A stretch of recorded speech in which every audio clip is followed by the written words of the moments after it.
Director of Social Welfare Sheikh Abdul Hakim urged the public to stay vigilant against human trafficking and digital arrest scams. He was speaking at the observance of World Day Against Trafficking in Persons 2026 held at Chandura Laikon Auditorium in Imphal East.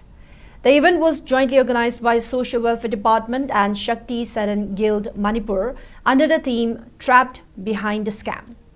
Attended by Guild President L.C. Somarendro and advisor Sinam Radhapyari, the function highlighted how fraudulent job offers and educational schemes fuel human exploitation.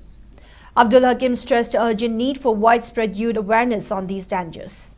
He advised travelers to verify credentials thoroughly, keep their families fully informed, and never hand over original identification documents to unauthorized entities.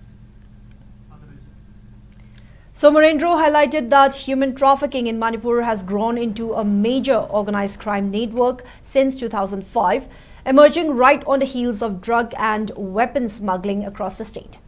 The illicit network often relies on the victims' close acquaintances and targeted vulnerable youths in hill districts under the guise of religious education or housing. Furthermore, Manipur's border position has turned it into a critical transit route for international syndicates. This reality was exposed by rescue of nearly 100 Nepali nationals near the border during 2018 and 2019.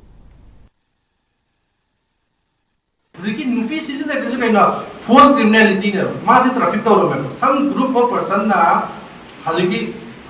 traffic online online scam willfully traffic victim victims the master trafficker trafficker to na criminality Sigi Maya was like train say Maruina making Manipur, some seas away a hub is like NGOs Malaysia like that, and Hojiki, going to be long to get us over Hajana, Hojiki Han, the Vina, pull up when I state is able to pull up in a bill, sit on Hojiki district is Nagapia, and district mission coordinator like that.